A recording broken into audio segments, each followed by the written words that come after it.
situación de calle, el cual lo dará la conferencista, la maestra María Cristina Pérez Venegas, y les daré una semblanza de su masa curricular de la maestra. Es maestra en teoría política por la London School of Economics y candidata a doctorado en filosofía del derecho ante el Instituto de Investigaciones Jurídicas de la UNAM. Se ha desempeñado como asistente de investigación legal en la Secretaría General de Gobierno de Jalisco y como investigadora en la Escuela de Administración Pública de la Ciudad de México. Ha impartido clases de filosofía del derecho y de negociación política en la Universidad Panamericana y la Universidad Anáhuac. En el campo social ha sido mentora en la incubadora de trabajo para refugiados, Intrare, encargada de alianzas corporativas e institucionales del Mi Valedor. Es una organización que atiende a poblaciones callejeras en la Ciudad de México. Asistente de dirección del programa de combate a la violencia contra mujeres y niñas en el Servicio de Atención a Mujeres Latinoamericanas de Londres. Y edita la revista Crisis Magazine en la asociación civil Crisis UK, que atiende a poblaciones callejeras en el Reino Unido. Maestra, creo que esta es una breve reseña de su currículum, ya que está muy extenso. Pero bueno, la dejo para que dé inicio y le cedo la voz. Maestra Cristina Pérez Venegas, bienvenida. Muchas gracias. Pues muchas gracias a todos por asistir. Y pues primero, como siempre, quiero agradecer a Jessica que me contactó y que ha estado organizando este ciclo de conferencias, y a Ángel, que también se ha mencionado en varias de las conferencias en las que he estado, porque me puso en contacto con ella, que es un colega doctorante ante el Instituto de Investigaciones Jurídicas. Y bueno, yo no soy muy buena con la tecnología y todavía no me hallo mucho con este modo de convivir. Entonces, lo que les propongo es estar en otras conferencias donde hay mucha interacción al momento, pero me hago un poco de bolas con el chat y tal. Entonces, yo les propondría que voy a hablar unos 30, 40 minutos y después dejamos un buen espacio para la conversación. Quizá cuando termine de hablar ustedes en el chat pueden pedir la palabra y pues vamos concediendo la palabra a quien desee participar. Voy a ser quizá más breve que otros expositores precisamente porque necesito constreñirme a una hora, a diferencia de otros participantes. Terminando, yo tengo otro compromiso, voy a moderar una discusión en otro espacio, entonces pues vamos a tener que terminar hoy fino a las 6. Y pues bueno, sin más preámbulo, les cuento un poquito sobre mí para que sepan por qué vamos a hablar de este rollo sobre la empatía. Yo soy abogada y he trabajado en el gobierno, pero la verdad es que tengo vocación académica. No me dedico, como creo muchos de los presentes, a la defensa de los derechos humanos de forma profesional, sino más bien a la investigación sobre los fundamentos de la justicia. Pero bueno, a la par de mis estudios, pues he estado siempre participando de forma voluntaria en la labor social que he tenido cerca. Y esta combinación entre teorizar sobre la justicia y conocer un poco la desigualdad pues me ha llevado a ciertas reflexiones sobre las que sigo trabajando, y pues hoy les voy a compartir un poco de eso. Y precisamente al respecto pensaba introducir hablando de una cosa que yo llamo el sentido de responsabilidad. Yo he tenido la oportunidad de estudiar varias cosas y cuando me reconozco a mí misma como una persona con oportunidades y me doy cuenta que no todo el mundo tiene acceso a tales oportunidades, lo que me pasa, y creo que le pasa a muchos en mi situación, es que siento una especie como de culpa, una incomodidad, que creo que es más bien un llamado de la justicia. Es decir, reconozco que tengo una posición desde la que puedo ayudar o abatir o compensar esas desigualdades y siento una especie de inquietud interior a hacer algo al respecto. Pues esto no es solo romanticismo, ni pura intuición, sino que esto está respaldado por la neurociencia. Parece que es una característica del ser humano que se ha dado como resultado de la evolución, lo cual me parece muy interesante, y entonces voy a empezar hablando un poquito de la neurociencia. Escuché en el Instituto de Investigaciones Jurídicas a inicios de este año a un profesor reconocido de Chicago de origen francés que se llama Jean Bessetti, que habla sobre la empatía y la actividad cerebral que la implica. Para ello, había olvidado esto, pero preparé una pequeña presentación que no sé si pueda compartir. Voy a intentarlo. Perdonen esta pausa.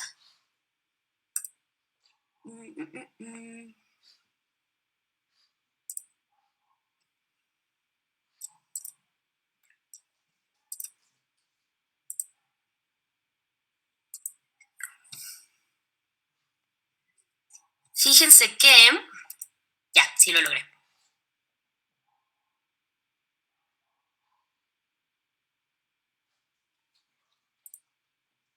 Ok, entonces, por favor, alguien confírmeme si pueden ver mi pantalla ahora.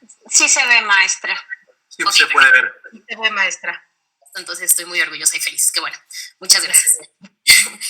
Ahora ya no puedo ver el chat, entonces cualquier interrupción que sea necesaria, por favor, alguien simplemente quite el micrófono y hágame pausar. Pero bueno, por lo pronto sigo. Entonces les iba a hablar un poquito de neurociencia. Va a ser una cosa breve, pero bastante interesante. Resulta que cuando el ser humano detecta una vulnerabilidad y está en posición de hacer algo al respecto, siente un estrés y una necesidad de hacer algo al respecto precisamente, y cuando lo lleva a cabo, el cerebro le da una gratificación, se agrega 3 sustancias que son la combinación perfecta para ser feliz, que son serotonina, oxitocina y dopamina, ¿no? Y estas ayudan a contrarrestar el cortisol de haber descubierto que alguien está pasando un mal rato, ¿no? Entonces, el ejemplo más típico es, pues, si tú vas caminando por la calle y un pequeño niño se cae y empieza a llorar, corres y cruzas y lo levantas y lo tranquilizas y le preguntas dónde está su mamá. Es como un impulso que todos tenemos. ¿Por qué con un niñito chiquito? Porque es vulnerable, porque es dependiente. Quizás si fuera alguien que puede levantarse fácilmente y no parece haberla pasado muy mal, pues no vamos a tener mayor reacción. Esto parece ser una especie de conveniencia evolutiva porque le da como cohesión al grupo. Saber detectar quién es dependiente, quién necesita ayuda, saber detectar cuando uno está en posición de hacer algo al respecto y entonces sentir el impulso de hacerlo. Lo que sucede entonces cuando uno es solidario, es decir, que ve que alguien necesita ayuda y lo ayuda, es que como consecuencia de haber detectado esa vulnerabilidad y haber atendido a ese llamado a la solidaridad, recibe esta gratificación, que es esta combinación de hormonas que realmente pues es la felicidad en términos químicos. Obviamente en términos filosóficos sería muy difícil de definir, pero en términos químicos es básicamente eso. Lo cual es bastante interesante y también problemático. A muchas personas les causa como un poco de dilema que esto sea así, y quizás se podrá discutir más adelante en el espacio de conversación. Pero, sin embargo, es un hecho, ¿no? Está estudiado a base de muchos experimentos y muchas pruebas, y pues pone un poco en cuestión una idea que, al parecer, ha acentuado la desigualdad y ha generado una forma de pensar que no ha sido muy conveniente, que es la de que el hombre es esencialmente egoísta y busca finalmente todo su beneficio, todo su interés propio en cualquier circunstancia, ¿no? Desafiar esta idea es algo que conviene, porque también el hombre, como se percibe a sí mismo, la forma de percibirse a sí mismo influye en la forma en la que actúa. Entonces, darnos cuenta que de forma natural tendemos a ser solidarios y eso nos da cierta satisfacción es importante en algún sentido. Bueno, aquí tenemos a Stalin, muy abruptamente, pero lo pongo porque Jan de Sety decía, el neurocientífico que cité hace poco, que lo curioso es que para que nosotros tengamos este impulso hacia la ayuda y la solidaridad es que necesitamos reconocer a una persona concreta, un rostro concreto que nos pide ayuda, una situación concreta ante la cual podemos hacer algo. Entonces, él utiliza esta frase que parece complicado citar a Stalin, pero pues en realidad parece que él justo actuó sobre esta premisa, que dice: una muerte es una tragedia, 1.000.000 de muertes son una estadística. Pues ahí lo importante y lo relevante para el tema que vamos a tratar hoy es darnos cuenta que para desarrollar este sentimiento de empatía que nos lleva a ser solidarios, necesitamos conocer casos concretos, rostros concretos, personas concretas, situaciones concretas. Eso no quiere decir que no podemos, a partir de conocer historias concretas, extender una actitud solidaria a un grupo que está padeciendo algo, pero es importante partir pues, de la idea de que se trata de personas e individuos con una constitución moral y un contexto específico, que son los que queremos ayudar en dado caso. Voy a hacer aquí pequeñas pausas porque soy un poco distraída, entonces tengo que irme guiando en mi mapita de mi exposición. Bueno, entonces hablaba de que pensarnos como seres que naturalmente tendemos a ayudarnos unos a otros es algo que desafía la idea del individuo que ha estado detrás de un liberalismo que ha justificado muchas de las desigualdades que tenemos hoy en día. Sin que ninguno de los personajes que se ven en pantalla hayan sido malas personas, soltaron por ahí ideas que han permeado mucho en la forma en que hemos construido nuestros arreglos sociales. Como ustedes podrán reconocer, tenemos por ahí a Maquiavelo, a Thomas Hobbes y a Kant, siglo XV, XVI y XVII. Y repasando un poquito estas ideas que soltaron por ahí, pues tenemos que Maquiavelo afirmaba sin ningún reparo que el hombre busca su interés propio a toda costa y el gobernante, por la naturaleza de su oficio, pretende que no está buscando su interés solamente para mantener más o menos la calma y el reconocimiento de los súbditos, pero en realidad siempre está escondiendo como esa voracidad, ¿no? Hobbes, por otro lado, para justificar la obediencia que teníamos que rendir al monarca, decía, bueno, pues es que hay que cederle un poquito de libertad al monarca, porque así vamos a poder vivir en comunidad. ¿Alguien intervino? Ok. Sí me escuchan, ¿verdad? Sí, maestra. Perfecto, escuché. Muchas gracias. Bueno, Thomas Hobbes nos deja por ahí la idea de que tenemos que ceder un poquito de libertad al monarca o al gobierno, porque si nos quedáramos sin gobierno, lo que sucedería es que el hombre se devoraría al hombre. Perdón por usar hombre y hombre, es la famosa frase de Hobbes, pero desde luego ahora diríamos el ser humano se devoraría al ser humano. El ser humano sería el lobo del ser humano. Es decir, si no somos capaces de ser un poquito de nuestra libertad para mantenernos todos para que alguien presente una defensa frente a los otros individuos, entonces habría una destrucción y un caos total. Y finalmente tenemos ahí la figura de Kant, que a pesar de ser alguien que con mucha contundencia promueve la moralidad y el ver en los otros un fin en sí mismos y nos provee de un respaldo muy interesante para los derechos humanos, pues finalmente es alguien que concebía al hombre como ser fundamentalmente autónomo. Y entonces lo que más importaba era que ese hombre pudiera llevar a cabo su autonomía, se autoasignara leyes morales y nadie interviniera con esa esfera de libertad. Eso lo que pasa con esta idea es que se volvió el fundamento de la libertad negativa, que es realmente el fuerte del liberalismo clásico.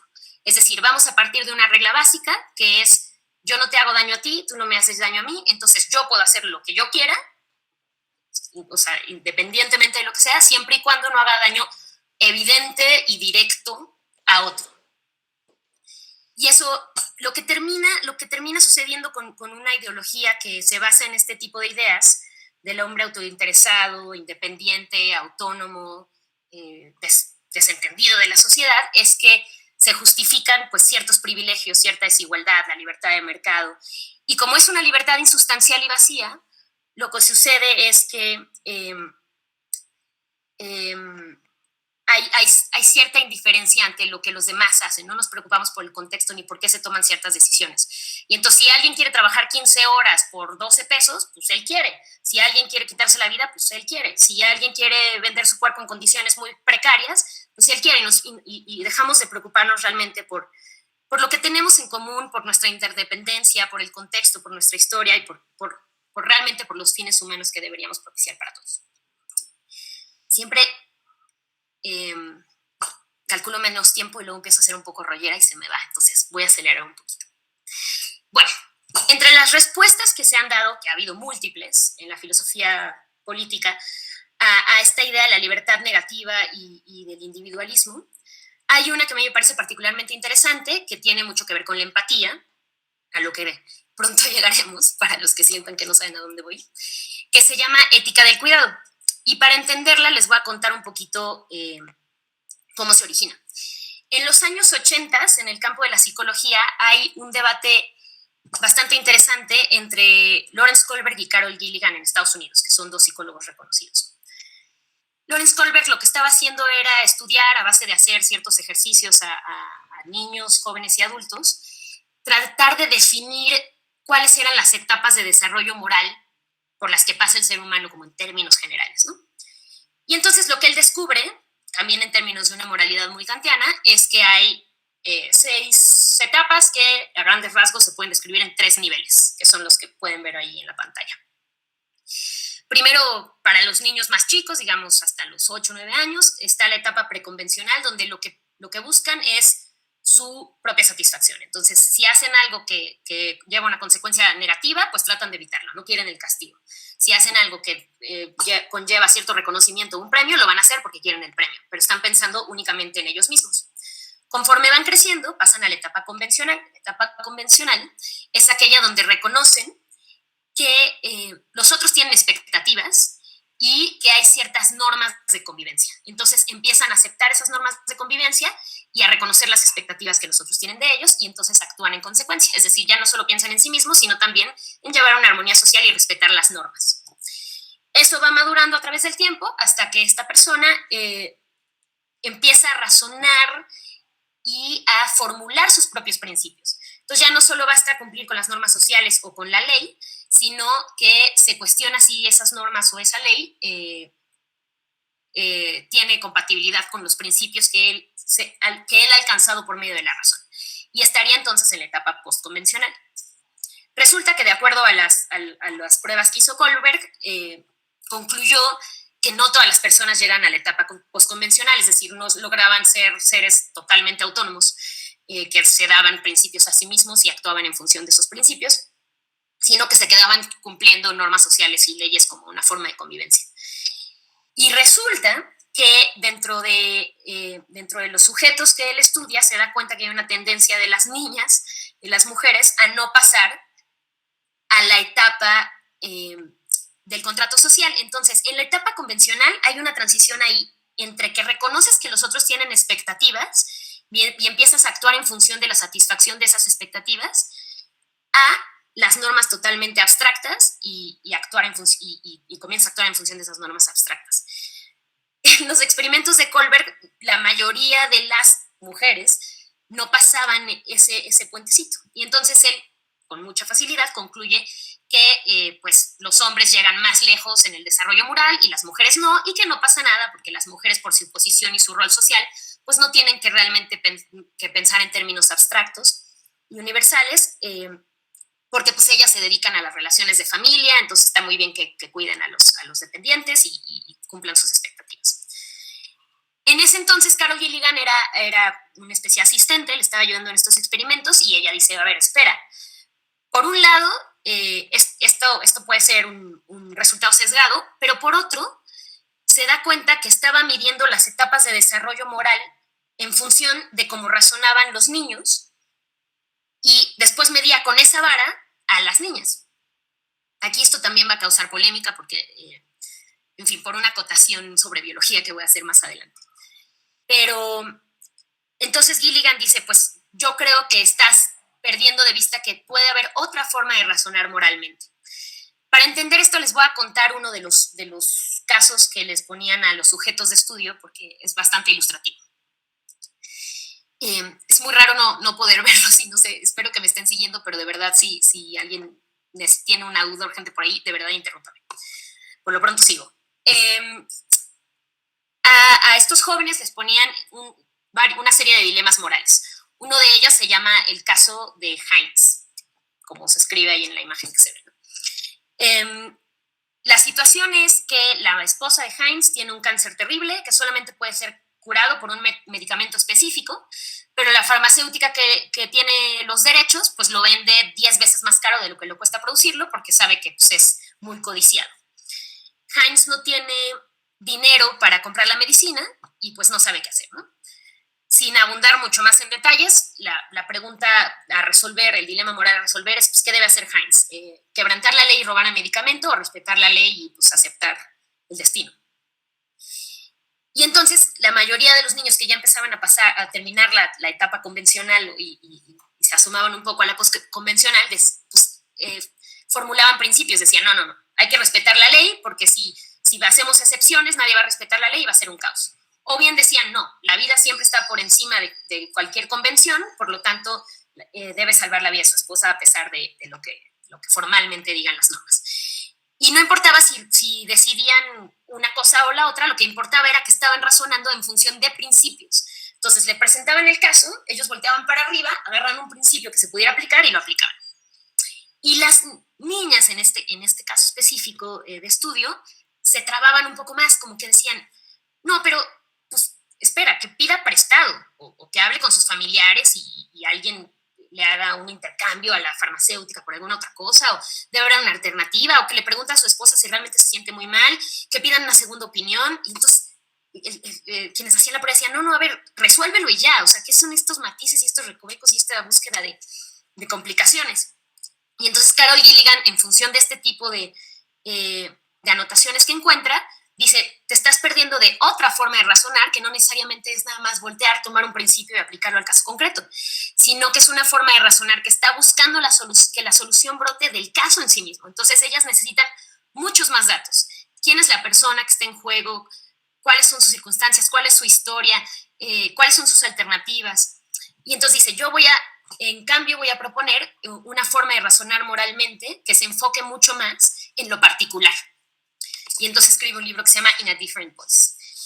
Y aquí viene la acotación que iba a hacer antes. Carol Gilligan finalmente concluye que la mujer tiende a razonar moralmente de forma distinta, es decir, ejerciendo en mucho mayor medida la empatía, llenándose de datos, de contexto, de realmente lo que sucede en los zapatos del otro para poder resolver, pero no afirma que esto se deba a una diferencia biológica entre mujeres y hombres, que nuestro cerebro sea más chico, más grande, sino que bien puede ser resultado de la posición que la mujer ha tenido a lo largo de la historia, es decir, ha sido relegada a las relaciones de cuidado. Por eso, lo que viene después de las ideas de Gilligan se llama ética del cuidado, como lo mencionaba antes. Y este es Carol Gilligan, es una mujer maravillosa. Y bueno, esta ética del cuidado, como ya habrán imaginado, pues tiene unas características que le dan mucha centralidad a la empatía a la hora de resolver conflictos morales o determinar qué es lo justo ante un caso dado. Virginia Held, que es una filósofa política, lleva esto del campo de la psicología a la política y le asigna una serie de características. Entonces, ella dice que es una propuesta que es distinta de la ética kantiana y de la ética aristotélica, que eran como las dos tradiciones grandes que se estudian comúnmente en materia de filosofía moral. Y las características son que pone un énfasis en la responsabilidad que tenemos todos, los miembros de la sociedad, frente a los vulnerables o los dependientes.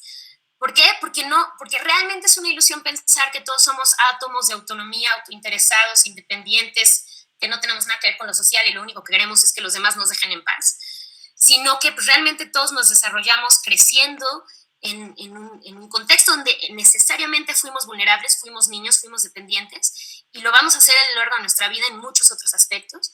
Y nuestra idea del yo y de nuestras necesidades y nuestros intereses e inclinaciones se va formando a partir de nuestra historia, nuestras relaciones y nuestra cultura. Entonces somos increíblemente interdependientes. Entonces interdependencia nos ayuda a reconcebir al ser humano no como aislado, sino como alguien que se debe a la sociedad de algún modo, porque ha pasado por una relación de cuidado necesariamente. Otra característica es que para determinar cómo tratar un problema social o cómo resolver un dilema moral, le damos lugar a las emociones. Entonces, para poder entender cuáles son los elementos en juego, yo uso una emoción como la empatía para lograr trasladarme realmente a los zapatos del otro y resolver en función de sus necesidades, ¿no? Esto presenta ciertos problemas a la hora de trasladar el derecho, que quizá también puedan salir a colación más adelante en la discusión. Como ya lo venía diciendo, considera a las personas como seres con una constitución psicológica muy particular. Y importante, y esto me gusta, es definitivamente una postura feminista porque reconceptualiza nociones sobre lo público y lo privado. Dice, tú relegaste todos estos valores, el cuidado, el sentido de responsabilidad, la solidaridad y la empatía, al espacio de lo privado, para resolver en términos abstractos e imparciales en lo público. Lo que nosotros hacemos es romper esa barrera entre lo privado y lo público y traer estos valores relegados al espacio de lo femenino y lo privado para resolver también temas en el espacio público. Y finalmente, algo que anticipé, la persona no es un átomo de autonomía ficticio y abstracto, sino fundamentalmente interdependiente. Y bueno,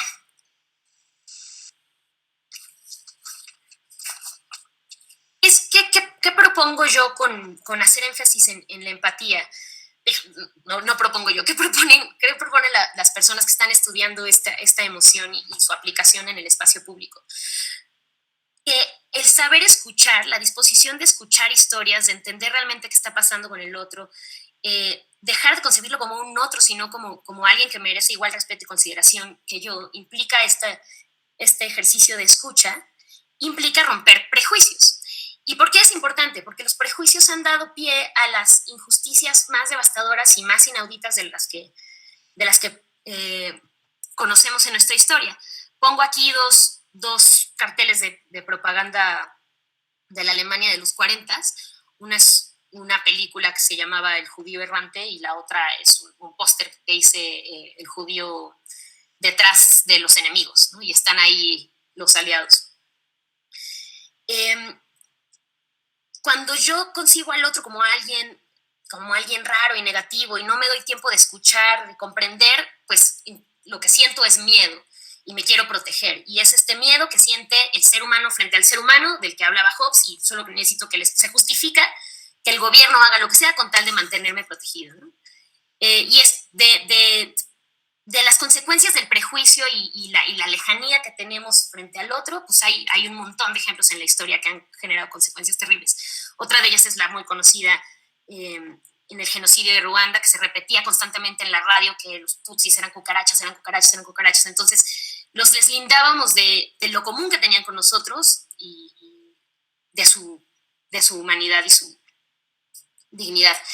Y ello no solo ha pasado en los peores ejemplos que se nos puedan ocurrir, sino pues también con distintas luchas sociales que han ido avanzando de forma muy gradual, como el de las mujeres. Mientras las mujeres eran relegadas por completo al espacio privado, sin ningún rol en el espacio público, pues padecían el prejuicio de que eran incapaces de manejar nada que no se restringiera ese espacio. Y para eso pues tenemos a los más célebres pensadores totalmente convencidos de esto, ¿no? Ahí puse un par de ejemplos. Para Hegel, las mujeres no están hechas para las ciencias más elevadas. Para Augusto Comte, hay una debilidad intrínseca en su raciocinio. Para Fichte, en el matrimonio la mujer expresa libremente su voluntad de ser anulada ante el Estado por amor al marido. Lo que sucede es que si le diéramos la oportunidad a quien está siendo relegado, si le escucháramos, si lo concibiéramos, si nos pusiéramos en sus zapatos, pues cambiaría nuestra forma de percibirlo y cambiaría su situación. Para ello es muy importante entonces la escucha, y la escucha verdadera, es decir, la empatía, ponerse realmente en el lugar del otro y el poner todo nuestro empeño es comprenderlo. Pero lo que ha pasado es que las personas que han vivido en el margen pues han tenido que hacerse escuchar. Entonces tenemos ejemplos de todos los movimientos sociales que en algún momento ha habido una ebullición y una especie de confrontación. Basta recordar pues a las sufragistas en Inglaterra a principios de siglo, que tenían que vandalizar porque los medios simplemente no cubrían sus protestas. Y eso es algo que pues, lamentablemente continuamos haciendo hoy para que alguien voltee, escuche, y una vez que se lleva a cabo ese ejercicio de empatía, pues vayan cambiando las cosas. Otra de las luchas sociales importantes y muy presentes que tenemos, pues desde luego es quienes van aboliendo la esclavitud y ahora padecen el racismo. Un ejemplo muy bonito que se me ocurre es esta escritora Bell Hooks, que estudia pues, la interseccionalidad de la marginación. Tiene un escrito que se llama El hogar, un sitio de resistencia, y narra cómo a lo largo de la subyugación de la raza negra, la mujer, a pesar del esfuerzo que tenía que llevar a cabo todos los días para servir y trabajar por horas y horas, tenía el rol de cuidar el espacio del hogar como un espacio de resistencia donde todos se acordaran que son seres humanos y que valían y que podían amar y que podían ser escuchados. Y entonces las madres y las abuelas tenían un rol importantísimo de resistencia para no perder por completo pues, la cabeza y el espíritu. Perfecto, voy bien de tiempo para después abrir la discusión. Como les contaba al principio, yo he tenido oportunidad de llevar a cabo cierta labor social y bueno, ahorita colaboro en una muy chiquita organización que apoya a personas en situación de calle. Y entonces lo que relaciono de esto con esta idea de que la empatía es indispensable para decidir cómo abordamos la justicia y cómo resolvemos los conflictos sociales, es que pues hay todavía grupos que padecen muchos prejuicios y entonces continúan en el margen, entre ellos las personas en situación de calle y los migrantes, ¿no? Unos se tildan de flojos, los otros de delincuentes. Si nos acercamos y conocemos historias concretas, nos damos también cuenta de que la forma de atender esos conflictos no es solamente con lo primero que se nos ocurre, ¿no? De forma asistencial, pues regálales una casa, sino que realmente hay perfiles muy específicos que demandan soluciones muy específicas. En el caso de personas en situación de calle, pues a mí me ha tocado escuchar todo tipo de casos, pero lo que me doy cuenta es que muchas veces tienen una casa, ¿no? Y más bien es un problema de relaciones familiares rotas, de soledad, de una cierta fragilidad mental, y lo que necesitan realmente pues son lo que en asistencia social se llama, más bien, perdón, en trabajo social se llama acciones de reducción de daño y el fortalecimiento de sus redes de apoyo, el no sentirse solos, el sentirse ocupados de cierta manera. Entonces uno diseña soluciones y formas de tratar un asunto en función de lo que conoce de los casos concretos y del perfil concreto del problema que está tratando de atender.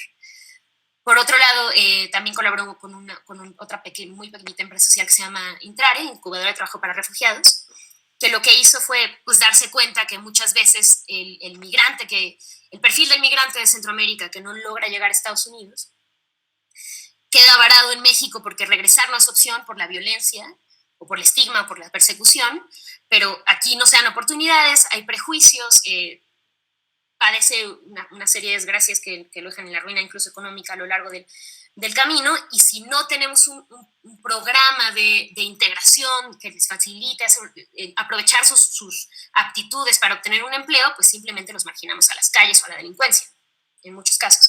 Y entonces lo que hace esta incubadora es pedirles que se acerquen a nosotros, preparar un currículum, revisar cuáles son sus aptitudes y conectarlos con un posible empleo para la integración social.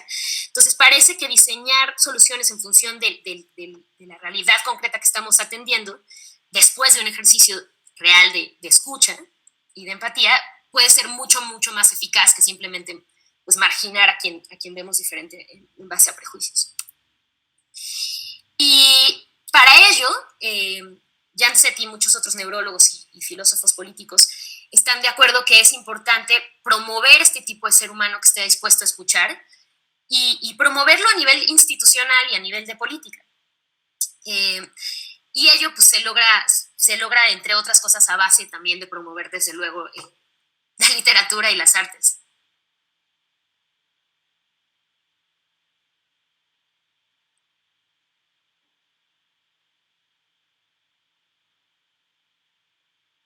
Esto son las 5:40, entonces para pasar un poco a la conversación, pues voy a leer nada más un pasaje que me encontré hace poco de Ortega y Gasset en sus comentarios al Quijote, que creo que refleja una idea que no quería dejar pasar, que es la empatía además nos da datos para seguir deliberando realmente sobre lo justo. Todos estos pensadores que cité antes, que eran misóginos, si hubieran visto de lo que es capaz la mujer una vez que se dio la libertad, estoy segura que habrían cambiado de opinión. Y habrían cambiado de opinión utilizando el mismo mecanismo de lógica que tenían. Simplemente habrían tenido más datos para juzgar. El propio Kant me parece que lo hizo hacia final de sus días, no con respecto a las mujeres, pero sí con respecto al colonialismo. Fue un crítico importante. Y bueno, doy lectura a esta elocuente cita y abro un poco espacio por si alguien quiere hacer algún comentario. Todo un linaje de los más soberanos espíritus viene pugnando siglo tras siglo para que purifiquemos nuestro ideal ético, haciéndolo cada vez más delicado y complejo, más cristalino y más íntimo. Gracias a ello, hemos llegado a no confundir el bien con el material cumplimiento de normas legales, una vez para siempre adoptadas, sino que, por el contrario, Solo nos parece moral un ánimo que antes de cada nueva acción trata de renovar el contacto inmediato con el valor ético en persona. Decidiendo nuestros actos en virtud de recetas dogmáticas intermediarias, no puede descender a ellas el carácter de bondad, exquisito y volátil como el más quinta esencial aroma. Este puede solo verterse en ellos directamente de la intuición viva y siempre como nueva de lo perfecto. Por lo tanto, será inmortal toda moral que no impere entre sus deberes el deber primario de hallarnos dispuestos constantemente a la reforma, corrección y aumento del ideal ético. Toda ética que ordene la reclusión perpetua de nuestro albedrío dentro de un sistema cerrado de valoraciones es ipso facto perversa. Como en las constituciones civiles que se llaman abiertas, ha de existir en ella un principio que mueva la ampliación y enriquecimiento de la experiencia moral, porque es el bien, como la naturaleza, un paisaje inmenso donde el hombre avanza en secular exploración. Y en fin, pues concluyo solo diciendo que hay que mantener siempre abierta nuestra determinación de qué es lo correcto, escuchando lo concreto. Eso no significa que todo sea relativo, sino que a la par con la ciencia ahora sí hay un paralelismo. Estamos siempre abiertos a nueva evidencia para determinar soluciones e hipótesis. Y ahora sí vuelvo acá y dejo de compartir pantalla. Y pues pregunto si alguien tiene algo que comentar.